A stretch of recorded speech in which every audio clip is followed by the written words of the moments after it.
first international match to be staged here at Headingley since Yorkshire had their ban on hosting international games lifted by the ECB. The club was sanctioned in November for what was described as their, quotes, wholly unacceptable handling of the racial harassment case made by the former Yorkshire captain Azim Rafiq.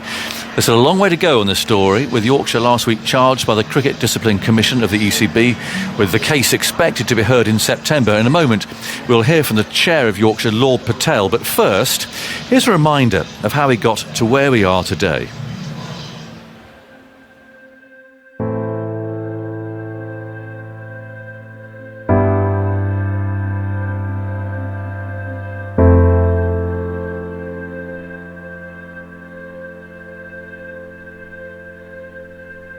Comes Rafiq down the wicket and bowled, and Razak trying to force the pace, splits middle and leg stump, and the outstretched high fives go out from Rafiq, Bairstow and the rest of the Yorkshire side.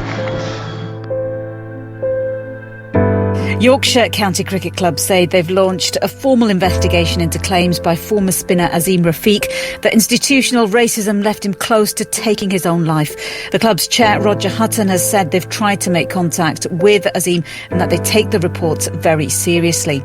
Treated here is not right, and to me it became very clear that even myself, that I'd been looking the other way, and there's a real problem here, not just Yorkshire, throughout the country, and I'm going to be the one that's going to speak about this.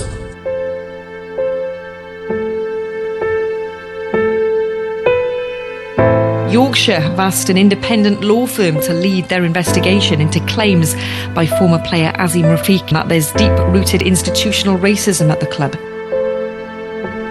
Do I believe I lost my career to racism? Yes, I do. That must be a terrible feeling. Horrible. Yeah, horrible. Azim Rafiq was the victim of racial harassment and bullying. That's according to the findings released from a report by his former club, Yorkshire. Last year, Rafiq had claimed institutional racism at the club. He's released a statement welcoming an apology by Yorkshire, but still insisted that the problem of racism is institutional. Yorkshire County Cricket Club will take no action against any of its staff following allegations of racism by former captain Azim Rafiq. Last month, Yorkshire accepted an independent report that found Rafiq had been the victim of racial harassment and bullying. Rafiq has called on the ECB to take action, but says he has lost all trust. The governing body is considering its next steps. Some breaking news this afternoon. The DCMS committee will call the chairman of Yorkshire County Cricket Club, Roger Hutton, following the club's handling of a report which found that former player Azim Rafiq had been a victim of racial harassment and bullying. MPs are expected to consider what actions should follow. This afternoon, the Health Secretary Sajid Javid has tweeted to suggest the England and Wales Cricket Board needs to take action too. More reaction to that story across BBC Sport this afternoon. Julian Knight MP has called on the board of Yorkshire County Cricket Club to resign after a leaked report emerged apparently containing details of the investigation into the treatment of their former player Azim Rafiq. A story published by ESPN says the report had concluded that a racially offensive term used towards Rafiq was regarded as banter. Yeah, look, my first instance of drinking, I actually got pinned down at my local cricket club, and red wine got poured down my throat. How old were you? 15. 15, you're a Muslim, 15. 15-year-old, I got literally down my throat. But you kind of get to this point now, where are we, November of 2021, and you're thinking, okay, the penny's dropped, people have got it. And then Yorkshire come out with a report where they basically turn a deaf ear to all of the stories, the testimony that have been heard over the course of the last 18 months and react to Azim Rafiq's complaint in a way that you'd have expected to have happened in the 70s or 80s. The Health Secretary, Sajid Javid, has said heads should roll at Yorkshire County Cricket Club amid mounting political pressure over their handling of allegations of institutional racism by their former player Azim Rafiq. 2 months ago, a report found that Azim Rafiq had been a victim of racial harassment and bullying when a player at Yorkshire. The club apologised but took no action against any player, employee or executive. This week, however, alleged details of the report were leaked, with a claim that the independent panel concluded that a racially offensive term used repeatedly towards Rafiq about his Pakistani heritage by a current Yorkshire player was regarded as friendly banter, intensifying doubts over the process and plunging the club further into crisis. The ECB, meanwhile, is conducting its own investigation. In a statement, it apologised for the time it was taking to resolve the issue. There are some very prominent names in English cricket who should be very uncomfortable this evening. They will be, because they know what's going to come out. Lots of people know what's going to come out because they've been trying to conceal it for years. And this is the key thing, that Azim did everything right. He reported to the club, he reported to the PCA, the Players' Union. He has been to the ECB and no one's done anything. I can't even imagine as a parent hearing me speak now why I would ever want my kids to go anywhere near the game. And I don't want my son to go anywhere near cricket. Yorkshire have been suspended from hosting England matches as the England and Wales Cricket Board delivered a devastating rebuke over the club's response to racism experienced by former player Azim Rafiq. An investigation found Rafiq was a victim of racial harassment and bullying, but the club said it would take no disciplinary action. The ECB board says the ban will last until the club has clearly demonstrated that it can meet the standards expected. Story that's on the front and back pages this morning. The former England cricketer Gary Ballance came out last night saying he regrets using a racial slur against his former Yorkshire teammate Azim Rafiq. These remarks come as major sponsors have terminated their association with Yorkshire County Cricket Club. It's really important that ECB sends a message to cricket fans across this country that we will not stand for this, that racism and anything to do with racism and discrimination of any kind has absolutely no place in the game, and that's the very clear message that we wanted to send through the action we've taken. If this was football, this would have been in the news virtually every day and it would not have taken 13 months. If it took more than, certainly 13 months, the FA would have been absolutely crucified.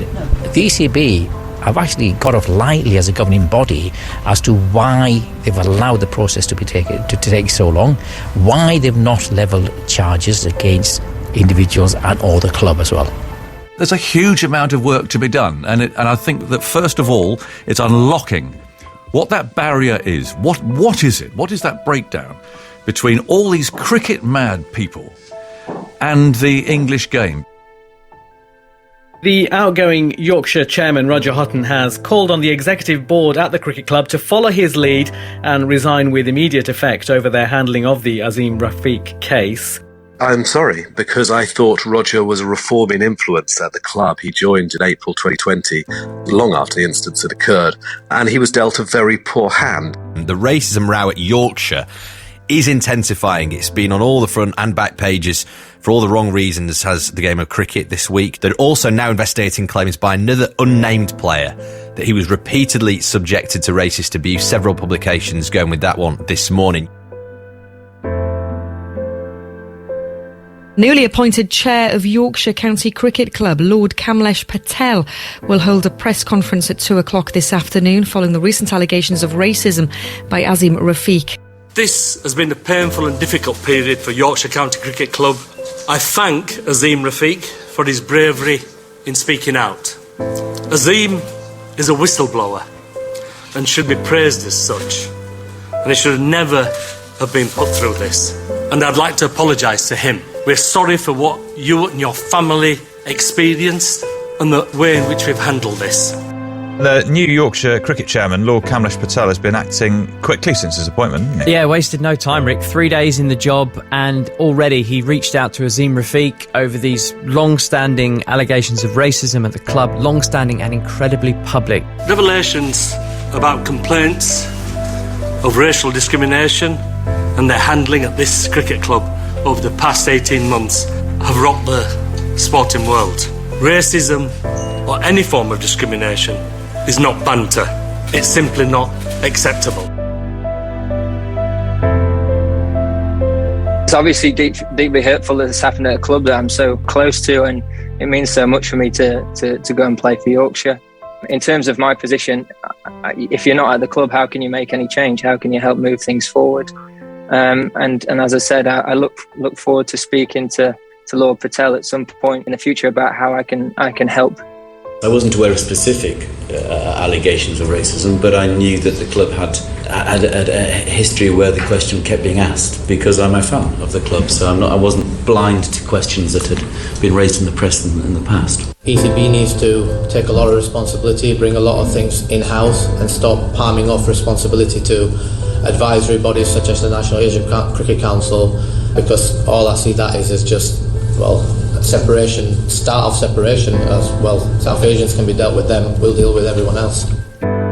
ECB Chief Executive Tom Harrison says cricket is absolutely facing a watershed moment after Azim Rafiq's testimony to a Digital Culture, Media and Sport Select Committee. Rafiq told the committee that racist language was constantly used during his time at Yorkshire and that the club gave him inhuman treatment following his son, who was stillborn in 2017. The former England and Yorkshire captain Michael Vaughan has revealed that he was named in the report into Rafiq's allegations. The BBC pundit Vaughan says he totally denies any allegation of racism. Vaughan says he categorically denies making remarks to a group of Asian players in 2009. Let's take a look at what are the reasons behind why we're experiencing cultural difficulties in the dressing room. What are the reasons why horrent behaviour of racism in our game has attacked the high performance space? These are the kind of areas that we're going to be taking a much closer look at. Azim Rafiq says he's so ashamed after old anti-Semitic online posts emerged. He's deleted them because he doesn't want to cause any further offence. He's apologised to the Jewish community. He says he has no excuse at all, can't defend the indefensible, he says, but he is a different person today. These were sent when he was 19. The England and Wales Cricket Board has published a 5-point plan with 12 tangible actions to tackle racism and discrimination. It also includes a full review of dressing room culture. I know off the record I have had enough people talk about experiences up and down the country. The Independent Commission for Equity in Cricket has revealed that more than 1,000 people have come forward to speak about their experiences of racism in the game following their launch of the Call to Evidence line last week. 16 members of the coaching staff at Yorkshire County Cricket Club, including the Director of Cricket Martin Moxon and the head coach Andrew Gale, have resigned today. It follows the Azim Rafiq racism investigation. It's the latest fallout after a report found Rafiq was a victim of racial harassment and bullying. Lord Patel would have been under pressure to ensure change would take place swiftly and significantly, and he's been true to his word so far. The focus, I guess, now shifts on who will replace the departed, and are they credible enough to take the club forward and regain the confidence of the British Asian families who've been reluctant to send their children to further a career in cricket within Yorkshire. Structural reforms have been voted through at Yorkshire, which will allow England matches to be hosted at Headingley this summer. The England and Wales Cricket Board gave the club until today to make the changes following Yorkshire's handling of racism allegations made by their former player Azim Rafiq. Azim Rafiq has welcomed what he calls a step towards closure for his family after the ECB charged Yorkshire Cricket and a number of individuals with bringing the game into disrepute. Those charges follow the racism scandal last year. I'm really encouraged by how seriously the committee has taken the issue of racism, which clearly cricket as a game has ignored for a very long time. It's just sad that the game has looked the other way for such a long time, but I'm really encouraged by how seriously the committee has taken them and the recommendations that they've put out.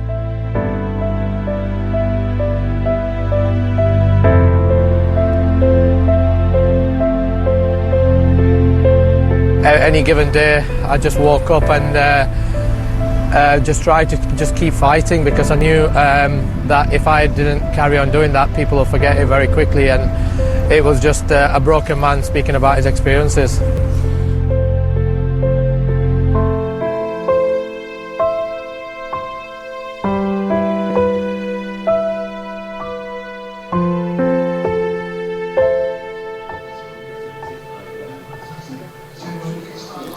Azim Rafiq ending that look back on the troubled last few months here at Headingley. Well, as you heard in that piece, Lord Kamlesh Patel was appointed as chair of Yorkshire in November. He's led a range of reforms at the club, and he told me earlier about the relief he feels to have a test being played here following the lifting of that ECB ban. I suppose walking in this morning, it really resonated, and until I actually walked in and saw the ground, it didn't register. because I think, being totally honest, go back to November, this seemed a very distant opportunity at the time. It seemed a bit of a pipe dream. I think when I first came into the job, I was determined to make it happen, and I thought things would run a lot smoother than they did. It was far, far tougher. But, that was the reason I came, I suppose. And what would have happened if this game hadn't happened? I mean, realistically, to Yorkshire, would you have gone bust? In simple terms, yes. I think we would have. I don't think people actually realised... look, and one mustn't blame anybody in this. Something very unusual happened in cricket, and it was huge. It hit all the press. The politicians were engaged. It affected the governing body. It affected the whole of English cricket, not just Yorkshire. And it also brought in the Equality and Human Rights Commission. And that's fairly serious. They're government regulators on equality and human rights. When you put those 5 pieces together, this is something we've never seen before. So I think it was a moment where you thought, all the views of all these people have to change. Understandably, I think in the early days, when I walked through the doors, all 5 of those groups were saying, Test match isn't coming back here. And it was because of that panic situation and that caught in the headlights that people didn't think and look further. That actually, if Test match didn't come back here, or international matches or major matches, then we were going to go bankrupt. We literally were, because what were you going to do? Lay off all the staff, all the players, and then try and come back in a couple of years with all your sponsors gone? It wasn't realistic. But at the same time, all those groups had to be comfortable and reassured that we were going to make major changes, seismic changes to get here. So I think, it's a real balance. It's interesting, isn't it? Because the England Wales Cricket Board surely couldn't afford its biggest club to go bankrupt. I mean, do you think they were right to have held a gun to your head like that? And do you think they would really have seen it through if you hadn't made the changes that you made? Without a shadow of a doubt. And it's interesting that, I wouldn't use the characterisation of a gun to our heads. They're the responsible governing body for cricket. They had to ensure that if a club is not managed financially and it goes bankrupt, there's penalties to pay. If people break the rules, there is. Yorkshire, unfortunately, brought the game of cricket into disrepute. And like I said, all those levels, from a community level right through to, the highest echelons of government, they were doing their job, and they had to do their job properly. And it was by no means a given. And actually, if you'd seen all the evidence I'd seen and where we had to drive to, you'd put your mortgage on that we weren't going to get this back. So we worked phenomenally hard, 7 days a week, and we had a 9-week window within which to change the environment and make a big difference. Do you think people beyond the club itself actually appreciate that? Do you think they understand? Do you think the members and Yorkshire folk really understood how serious this was?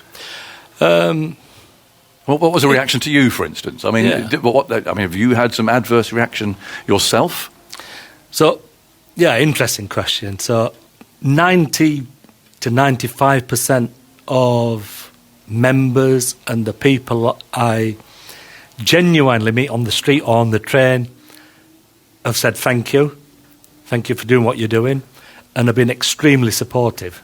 And in any sphere of life, I do have a small but substantial bag of letters that if I was to take them to the police, I think people would be prosecuted. Racist letters? Yeah, phenomenally racist letters. But, that's happened.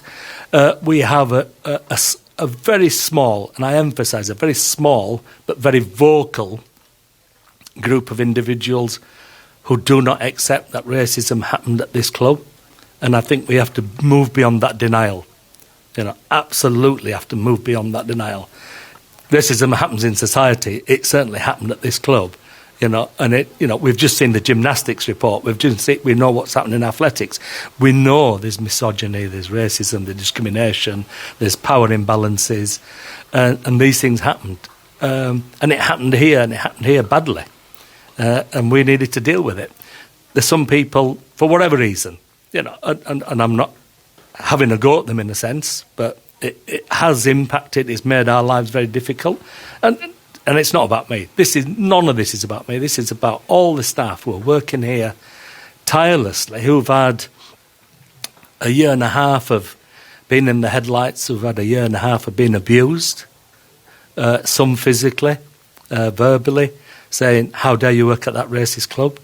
So I think it's them, it's their families, it's the players. We had to change. We had to change for the better, and I genuinely think we are. So, linking it back to your last question about the ECB, they wanted absolute evidence that we'd put things in place and we were going to change and we were going to move. And if they didn't have that, they had to do what they did as a governing body. We had to fight really hard to get this back.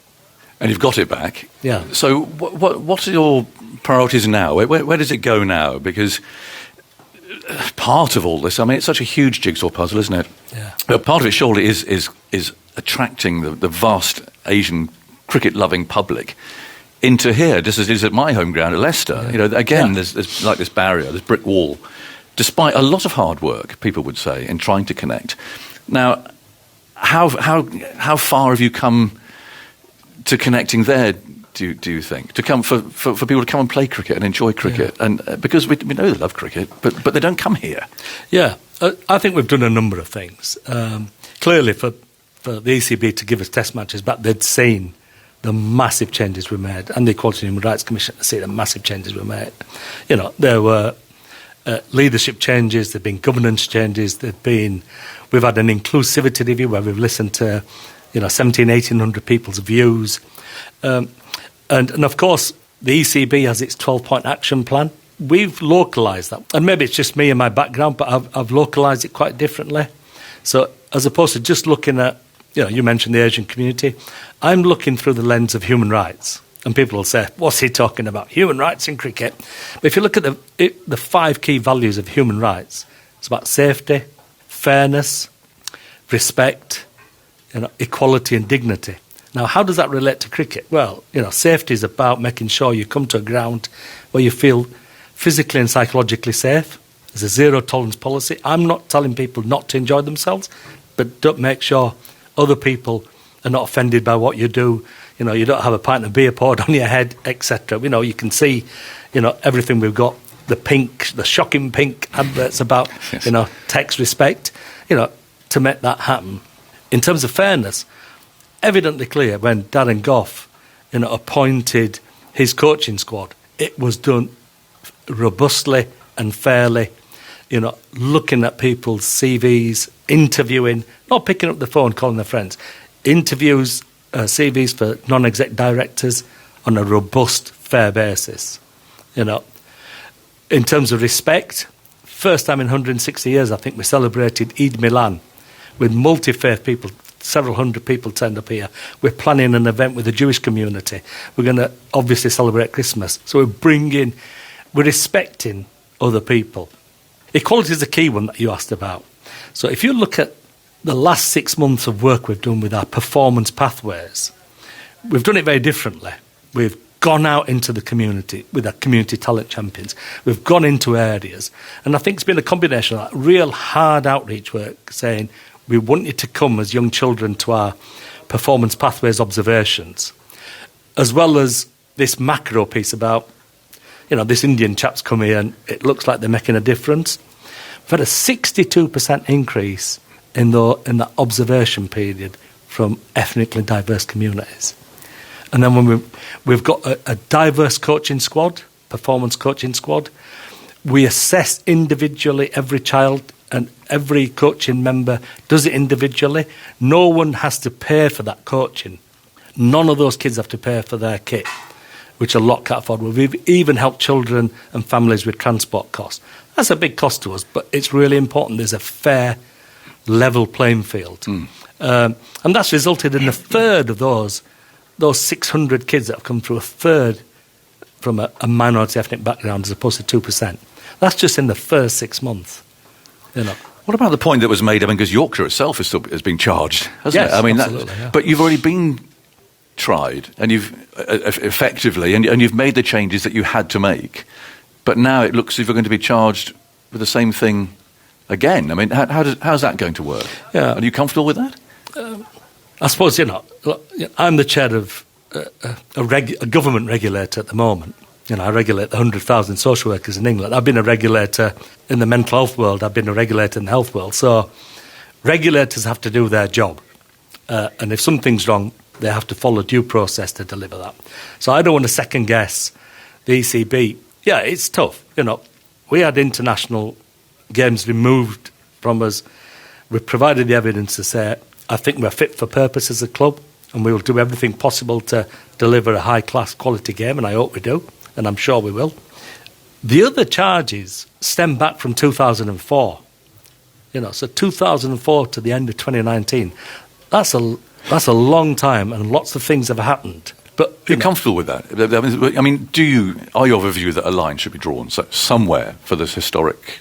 Well, I'm hoping the line will be drawn after we give our evidence, we are suitably punished, sanctioned, whatever word you want to use, and we move forward. But for the same thing again, though? And I suppose I should let the ECB answer and not answer for them, but I assume what they're saying is you were sanctioned because of how we dealt with the investigation on Azim Rafiq and how the club, because of its handling of it, brought the cricket into disrepute. These are charges that have opened up of acts of discrimination, of the club not following policy, of poor governance, of people denying anything happened. These are a number of other charges. We've got the Independent Equity Commission that's set up by the ECB. My understanding, and it's purely a layman's understanding of, is there's about 4,500 people have reported to that. They're not from Yorkshire. Maybe a handful might be. So, there's going to be a lot of nasal gazing, I think, to look across the whole of the cricket community here. Do you think what happens here should impact the other counties? I mean, again, I bring Leicestershire into it as being a classic case. I mean, if it all does work out well here, could it be used as an example for other counties to follow? That's always been my aim. Look, this is the biggest cricket club in the world. Not only can we act as a great blueprint, we can deliver the whole of inspiring generations here and make cricket again for everyone. And that's making sure we have the right partners, the right people, the right organisation, and do the right thing. And I think we can provide a blueprint for the rest of the counties. That's not to say the rest of the counties aren't doing great work. Like our foundation, they have their own foundations and they do good work. What we need to do is have systemic change. It's not just about doing initiatives. It's about systemic change and good governance. I'm really proud of the board we've brought. Phenomenal people with good business acumen, finance acumen, commercial acumen, social media acumen, and cricket. Cricket acumen, yeah. Absolute cricket acumen. We have two sporting icons. We've got Darren Gough and Baroness Tanni Gray-Thompson as sporting icons on there. So, absolutely. And we're a cricket club. But, if I can give you one example, we can do so much for the city. So, besides the fact every hotel room is full, and economically it's benefiting, our relationship with Clean Slate, which people thought was an April Fool's joke at one time, they're Clean Slate, as a result of coming here, as a result of us connecting with political leaders, as a result of connecting with film producers, as a result of connecting with the council, they're going to bring one of their major Bollywood movies here, Chakda Express, starring Anushka Sharma. Who happens to be mine to be that Kohli, but we're talking 200 or 300 people. It's a jobs. good connection. It's economically for the city through cricket, and I think through cricket we have an army of 700 plus 50 clubs. That's an army of people we can help with health, education, and well-being. As you know, it's a passion in terms of using cricket to actually do all the things that we can do in society. What do you make of David Willey's comments recently? I mean, do you think his comments sort of reflect a wider unease amongst the players here?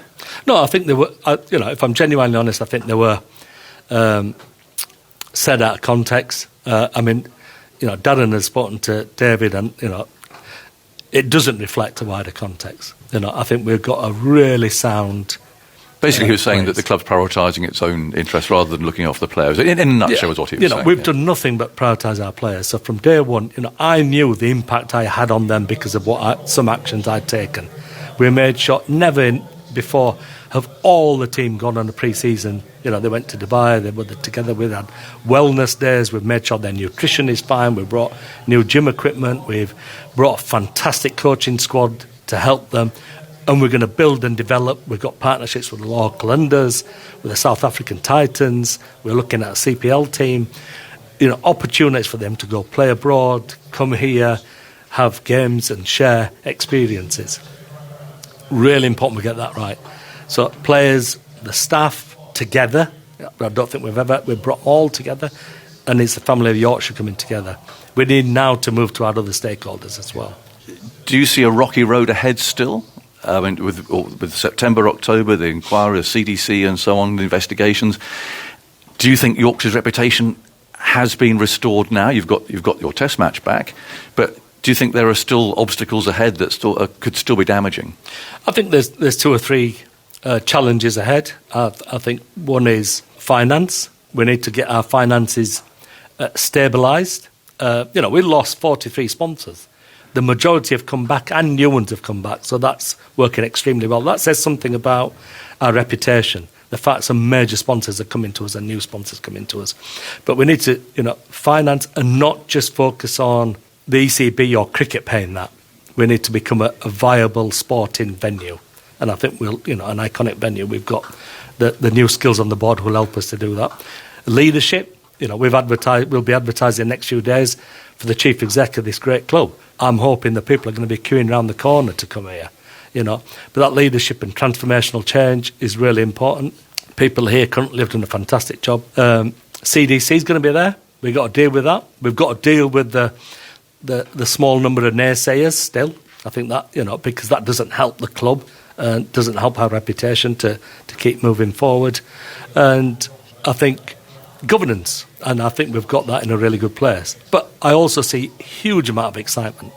Absolutely. It's a once-in-a-generation opportunity to really make a difference. And we have to capitalise on it and make that difference.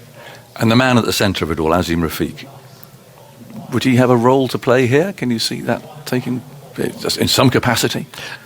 Azim's role's been really clear from day one. He said, I want people to apologise for what they did, and I'll draw a line under it. If you don't do what you're talking about, if you don't walk the walk, I'll challenge you. And he has, constantly. Fine. That's a great role. Somebody sat there saying, you promised you'd do this, and you haven't. I've probably done more than anybody expected, but, I'm getting old now, so things have got to be done quickly. And you and I have talked before about if you're going to do something, do it right. If it's not broken, don't fix it. If it's broken, don't tinker with it. Make radical changes and get it right.